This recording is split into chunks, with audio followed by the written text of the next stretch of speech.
warahmatullahi wabarakatuh. Demikianlah bacaan hadiah suci yang kita bacakan bersama-sama. Selanjutnya itu pelajaran yang akan disampaikan oleh Bapak Ustadz Yahdi Mustaqim Ismail. Kepadanya kami persilakan.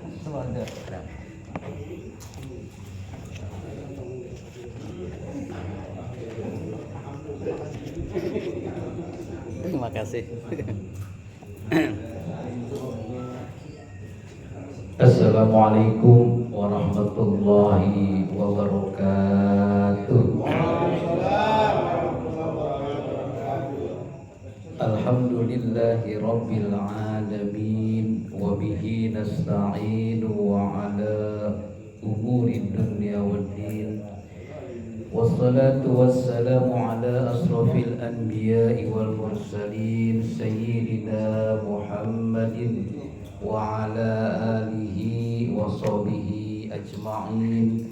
Rabbi shrah li sadri wa yassir li amri wahlul 'uqdatam min lisani yafqahu qawli. Subhanaka la ilma lana illa ma 'allamtana innaka antal alimul hakim. Sanuqri'uka fala tansa illa ma syaa Allah innahu ya'lamu zahra wa ma yakhfa. Bersyukur kepada Allah Subhanahu wa ta'ala yang mana pada malam hari ini kita senantiasa melaksanakan pengajian Masjid Taklim Al-Hikmah Kaum Bapa. Semoga aktivitas kita pada malam hari ini selalu mendapatkan bimbingan dan ridha Allah Subhanahu wa ta'ala. Yang kami hormati seluruh jamaah Majlis Taklim Al-Hikmah yang dirahmati Allah Subhanahu wa ta'ala. Kita lanjutkan pelajaran kita mengenai fikih, khususnya fikih muamalah. Pada malam hari ini kita akan membahas bab wakalah. Wakalah.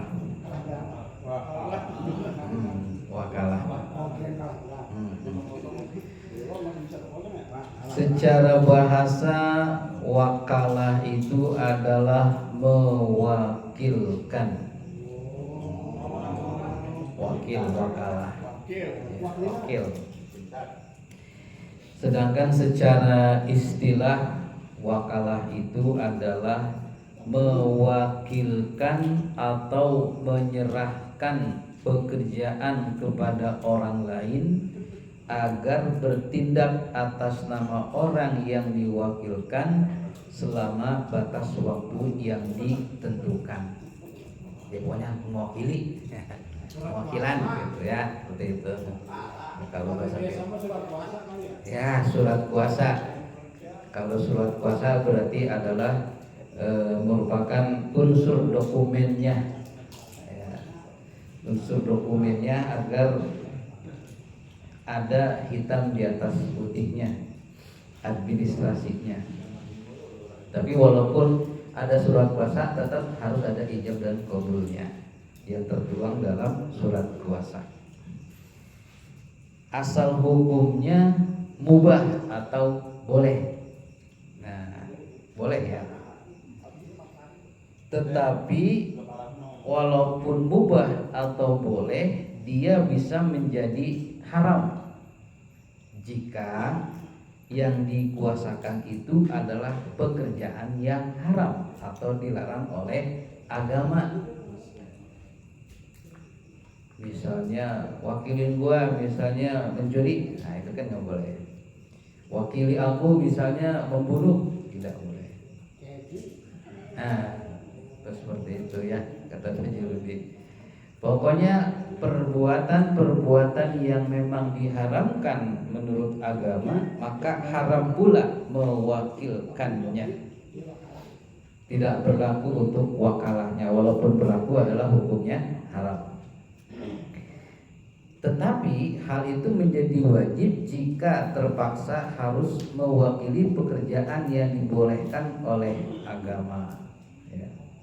Jadi asal muasal hukumnya adalah mubah, boleh, dan kedepannya tergantung kayitnya boleh boleh jadi haram, boleh jadi wajib. Quran surat Al-Kahfi ayat 19. Bismillahirrahmanirrahim. Fab'atsu ahadakum biwaritikum hadhihi ila Madinah. Maka utuslah salah seorang di antara kamu pergi ke kota dengan membawa uang perakmu ini. Ini kisahnya ya dalam surat Al-Kahfi. Asal muasalnya. Nah, ayat tersebut menunjukkan kebolehan mewakilkan suatu pekerjaan kepada orang lain. Ya. Kebolehan mewakilkan ini pada umumnya terjadi dalam masalah muamalah, dalam masalah perekonomian, hubungan manusia dengan manusia. Misalnya dalam perkara jual beli boleh diwakilkan. Dalam perkara menggadaikan barang boleh diwakilkan atau mewakilkan. Dan juga di sini boleh bersedekah diwakilkan juga boleh. Memberikan sedekah, memberikan hadiah dan lain-lainnya. Sedangkan dalam bidang ubudiyah, ibadah, ada yang boleh dan ada yang dilarang. Hal yang membolehkan misalnya mewakilkan haji bagi orang yang sudah meninggal, badal haji ya. Atau mewakilkan haji ya, kalau itu kita badal haji, mewakilkan haji. Kalau badal ganti, wakil mewakilkan. Atau mungkin barangkali memang orangnya masih ada, tapi karena fisiknya sudah tidak memungkinkan, bisa diwakilkan ibadah hajinya. Misalnya sudah tua renta atau memiliki penyakit yang sudah menahun atau rentan, itu boleh hajinya diwakilkan. Kemudian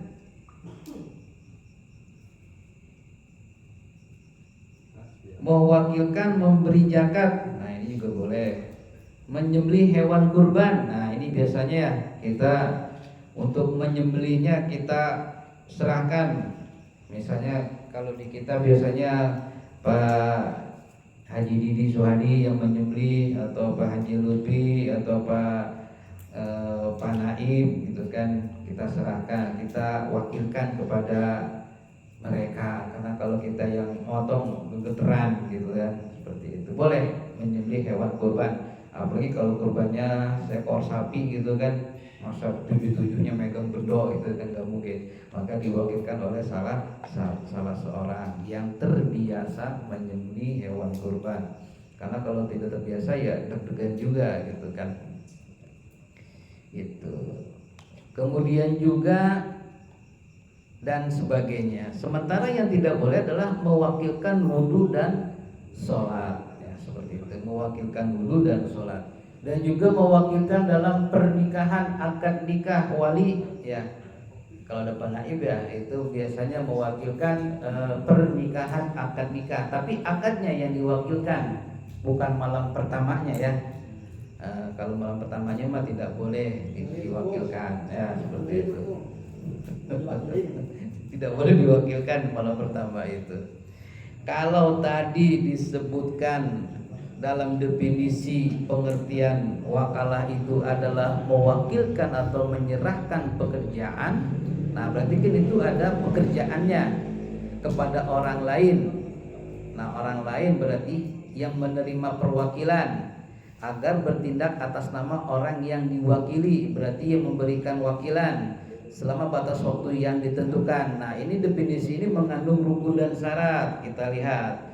Adapun rukun dan syarat wakalah antara lain sebagai berikut. Yang pertama, orang yang diwakilkan atau yang memberi kuasa syaratnya harus mewakili wewenang terhadap urusan tersebut. Ya, dia memiliki kewenangannya sendiri. Yang kedua, orang yang mewakilkan yang diberi kuasa syaratnya harus balik dan berakal sehat. Harus balik dan berakal sehat. Jangan orang yang belum balik disuruh untuk mewakilkan. Bagaimana kalau bocah kita suruh beliin rokok gitu kan, atau suruh beliin garam misalnya, itu masih bocah misalnya. Nah itu masuknya ke bab al-bai' jual beli yang dulu pernah kita pelajari bahwa apabila sudah terbiasa maka tidak apa-apa. Tapi dalam hal-hal yang belum biasa tidak boleh perwakilan tersebut diberikan kepada orang yang belum balik atau dia tidak berakal sehat. Sudah dewasa tapi mungkin barangkali akalnya belum sehat atau tidak sehat karena gangguan jiwa. Ya. Yang berikutnya rukun dan syaratnya adalah masalah atau urusan yang diwakilkan syaratnya jelas dan dapat diwakilkan. Ya, jadi urusannya jelas. Ya. Yang kedua ada akad, ada ijab dan ada juga qabul. Nah mungkin tadi yang disebut dengan surat kuasa Pak RT. Ya, ada akad, ijab dan qabul yang dituangkan di dalam hitam di atas putih, biasanya di atas materai. Surat kuasa yang bertangan di bawah ini nama Jono gitu kan, memberikan kuasa kepada Abdullah misalnya untuk mengambil atau untuk membeli satu buah kendaraan mobil di showroom. Nah itu biasanya tanda tangan masing-masing. Kemudian biasanya ada materainya dan biasanya juga dilampirkan juga fotokopi KTP dan juga KTP asli seperti itu. Itu adalah administrasinya mungkin barangkali. Syarat dapat dipahami kedua belah pihak. Jadi penting kita di atas putih itu. Yang berikutnya syarat pekerjaan yang dapat diwakilkan. Syarat pekerjaan yang dapat diwakilkan adalah sebagai berikut. Pekerjaan tersebut dibolehkan oleh agama. Ya, jadi pekerjaan yang diperbolehkan oleh agama, yang dibolehkan. Jadi pekerjaan-pekerjaan yang dilarang oleh agama tidak bisa diwakilkan, tidak boleh. Kemudian pekerjaan tersebut milik orang yang diwakilkan, iyalah milik kita gitu. Karena kita tidak sempat atau ada halangan, maka kita mewakilkan kepada orang lain untuk mengerjakan pekerjaan tersebut. Dan itu memang merupakan pekerjaan-pekerjaan kita. Karena kita tidak sempat atau kita jauh dan lain sebagainya, maka kita mewakilkan kepada orang yang kita percayai untuk melakukan untuk pekerjaan-pekerjaan tersebut. Nah, pekerjaan tersebut dipahami oleh orang yang diberi kuasa. Kalau pekerjaannya membeli mobil, maka pekerjaan tersebut adalah membeli mobil yang dibeli, dan barang yang dibeli adalah kendaraan mobil.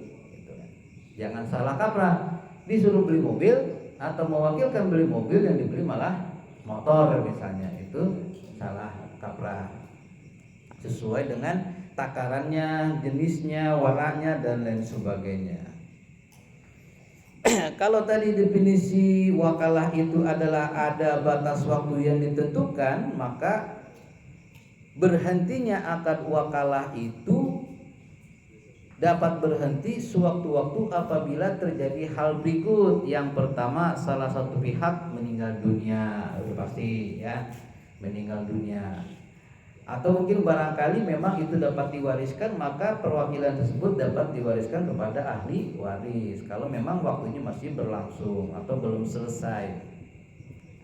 Salah satu pihak menjadi gila, ya, gila, karena kalau gila itu tidak berakal, gitu kan. Kemudian pemutusan dilakukan orang yang diwakilkan dan diketahui oleh orang yang diberi wewenang. Orang yang diwakilkan keluar dari statusnya kepemilikan. Nah, dia keluar dari kepemilikannya, gitu kan. Misalnya sudah dijual terlebih dahulu, gitu kan. Sebelum ada akad sudah dijual terlebih dahulu, maka tidak ada kewenangan untuk mewakilkan, untuk mewakalahkan urusannya karena kepemilikannya sudah pindah tangan. Hikmah daripada wakalah ini atau perwakilan ini atau mewakili ini adalah yang pertama, dapat menyelesaikan pekerjaan dengan baik dan cepat. Mungkin barangkali kita tidak mampu, maka kita serahkan kepada ahlinya. seperti buat surat tanah gitu kan, misalnya Pak Amir gitu kan, karena itu kan sudah ahlinya hitungannya itu. Kalau kita buat sendiri mungkin rada-rada puyeng seperti itu. Kita serahkan kepada ahlinya, kita wakilkan urusan tersebut, kita serahkan kepada ahlinya. Sebab tidak semua orang mempunyai kemampuan, betul kan? Sebab tidak semua orang mempunyai kemampuan dapat menyelesaikan pekerjaan tertentu dengan sebaik-baiknya. Yang berikutnya, manfaat daripada wakalah itu adalah kita saling tolong menolong. Sebab sesama manusia saling membutuhkan satu sama lain. Kita butuh dan dia pun butuh. Kenapa? Karena di sana mungkin akan terjadi adanya saling menguntungkan. Pekerjaan kita selesai dan dia pun akan mendapatkan keuntungan dari pekerjaan tersebut. Upah misalnya, ujrohnya dapat gitu kan. Ya kan jangan nyuruh doang, istilah kata mah. Ada uang keringatnya gitu kan. Atau ya kalau misalnya tata'awanu 'alal birri wat taqwa, misalnya berdalih seperti itu, tolong menolong untuk bertakwa, ya itu memang faedahnya. Tapi tentunya ketika kita mendapatkan suatu wakalah, suatu pekerjaan dari orang lain, maka layaknya sewajarnya kita juga memberikan ongkosnya lah, seperti itu, honornya yang sewajarnya gitu kan. Jangan sampai gratis gretong ya, seperti itu. Timbulnya sikap saling mempercayai, ya yang memberikan wakalah kepada orang yang mewakili itu tentunya karena percaya dia mampu mengerjakan pekerjaan tersebut. Jangan curiga, udah mewakilkan tapi mencuriga, kita selalu curiga aja, tidak. Karena wakalah itu akan menimbulkan sikap saling mempercayai antara sesama kita, sesama manusia. Memberikan kuasa pada orang lain merupakan bukti adanya kepercayaan pada pihak lain. Kepercayaan itu penting ya. Trust itu penting. Kalau seseorang sudah tidak percaya lagi dengan kita, maka jangan harap dia akan percaya sama kita, seperti itu. Makanya jaga kepercayaan tersebut. Ini kepercayaan trust antara manusia. Ya, ini wakalah ya, seperti itu. Mungkin dapat terjadi dalam kehidupan kita sehari-hari. Mungkin ada yang punya contoh wakalah, seperti jual beli tanah diwakilkan, pembuatan surat tanah diwakilkan. Kalau SIM bisa diwakilkan. Hah? Sidik jari. Tidak bisa ya. Tidak bisa gitu kan. Apalagi biasanya diperbankan gitu kan, diperbankan seperti itu.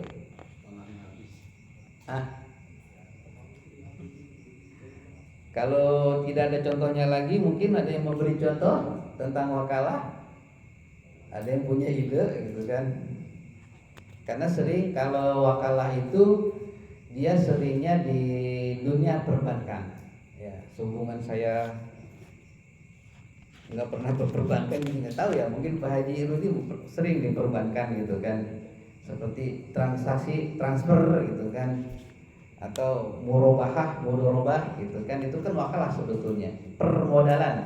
Kita punya uang, kita titipkan ke bank, di bank untuk diproduktifkan, itu kan wakalah juga gitu. Atau investasi, kita punya uang, kita investasikan ke bank, oleh bank dilakukan untuk permodalan, itu kan wakalah juga akadnya ya. Mudorobah ya, seperti itu. Pernah kita bahas yang kemarin-kemarin itu. Masih ada waktu Pak Ketua ya. Masih 10 menit lagi sampai jam 9. Kayak saat ini gue belum matang. Pengertian sulhu. As-sulhu. As-sulhu itu damai. Ya, kita damai-damai saja ya, seperti itu ya. Pak Sony ya.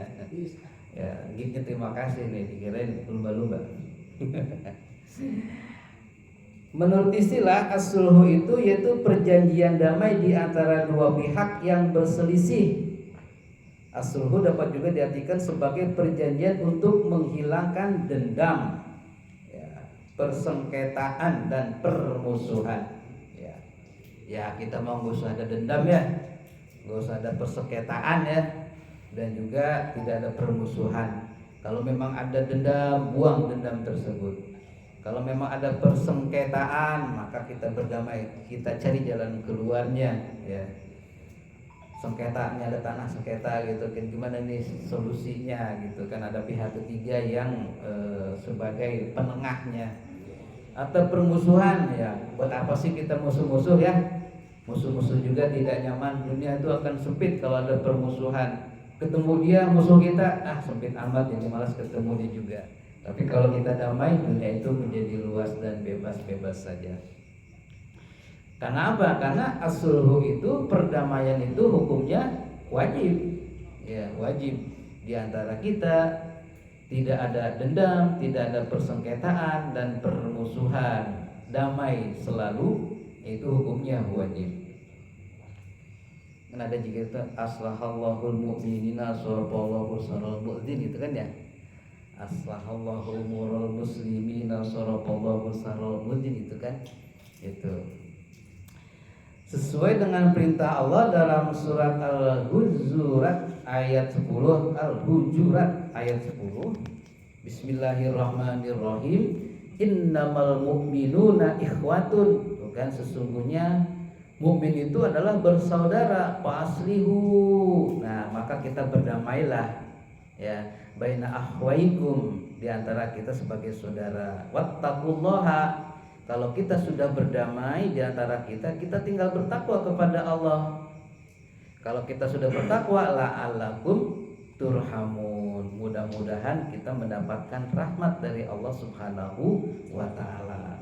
Tuh, kalau kita damai, kita bersaudara, kita damai, kita bertakwa, dapat rahmat dari Allah Subhanahu wa ta'ala. Nah, ini adalah fikih, maka sulhu itu ada syaratnya. Masalah-masalah yang didamaikan tidak bertentangan dengan prinsip Islam.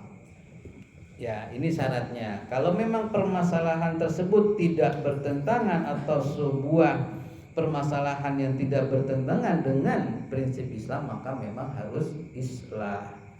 Jika dipandang perlu, dapat menghadirkan pihak ketiga sebagai mana Quran surat An-Nisa yang telah disebutkan tadi.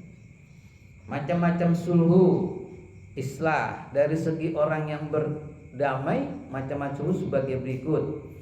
Yang pertama, perdamaian antar sesama muslim. Nah, tentulah kita sebagai sesama muslim harus berdamai, tidak ada gontok-gontokan. Kemudian perdamaian antara sesama muslim dengan non muslim. Ya, dengan non muslim kita tidak boleh saling dengki, dendam dan bermusuhan gitu kan. Muslim tetangga kita, ya Pak Ismet depannya tetangganya non muslim, ya harus berdamai gitu kan. Jangan gondok-gondokan gitu kan di depan. Kalau perang mah repot nanti.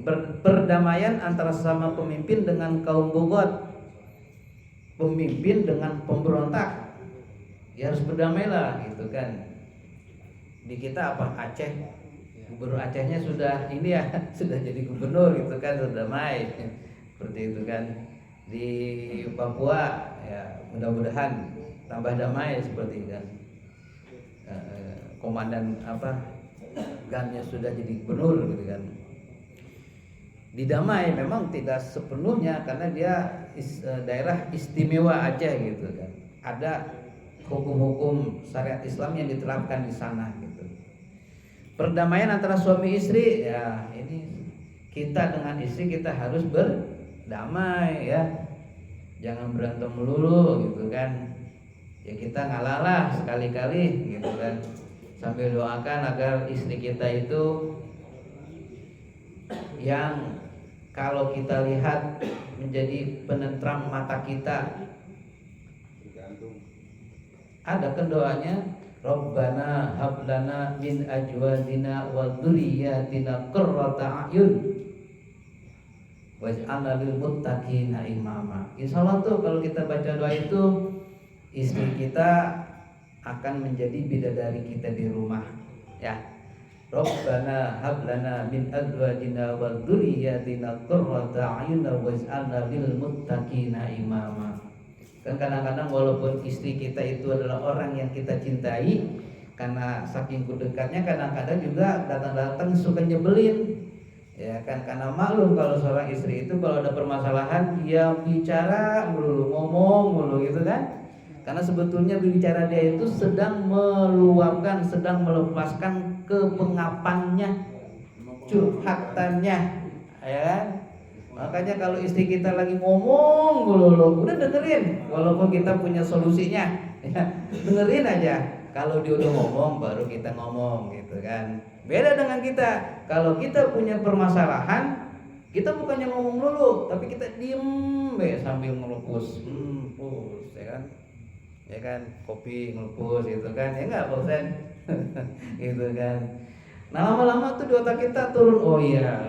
Nah, baru dah tuh seperti itu. Makanya kalian tahu nih, kalau kita sebagai seorang suami sedang diem misalnya di depan, di kursi depan sedang bengong gitu, sebetulnya otak itu lagi bergejolak ya.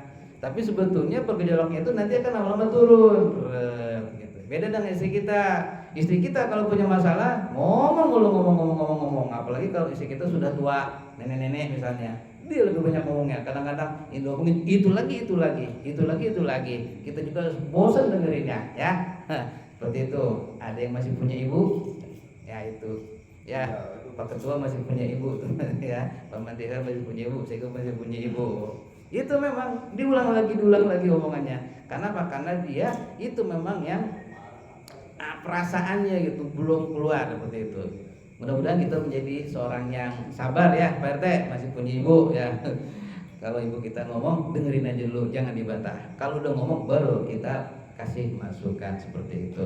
As-sulhu, sama tadi perdamaian antara suami istri. Jadi sekali-kali kita juga harus mengalah, harus mendengarkan dia sedang berbicara, ditambah dengan doa Rabbana hab lana min azwajina wa dzurriyyatina qurrata a'yun waj'alna lil muttaqina imama. Baca itu ya.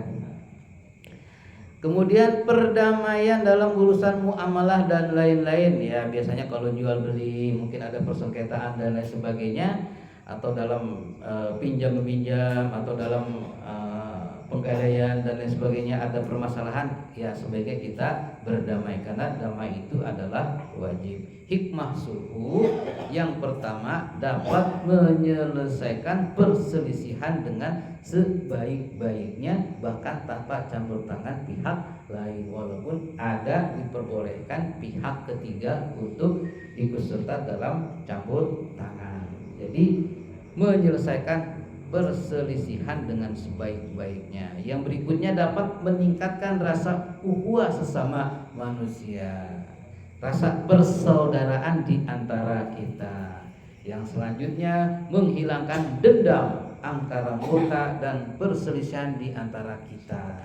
Selanjutnya menjunjung tinggi derajat dan martabat kita sebagai manusia untuk mewujudkan keadilan, mewujudkan kebahagiaan hidup baik individu maupun kehidupan masyarakat. Mudah-mudahan di antara kita dengan kita sebagai anggota pengajian, kita dengan keluarga kita, dengan istri kita, dengan keluarga kita, dengan ibu kita, orang tua kita, anak kita selalu berdamai.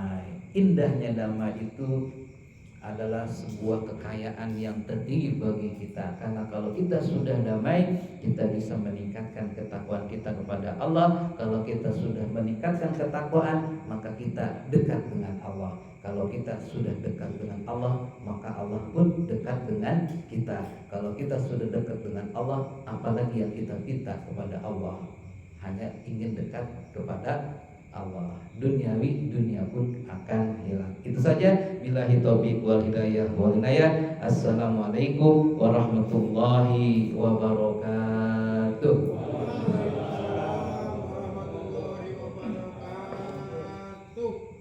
Demikianlah pelajaran yang telah disampaikan oleh Bapak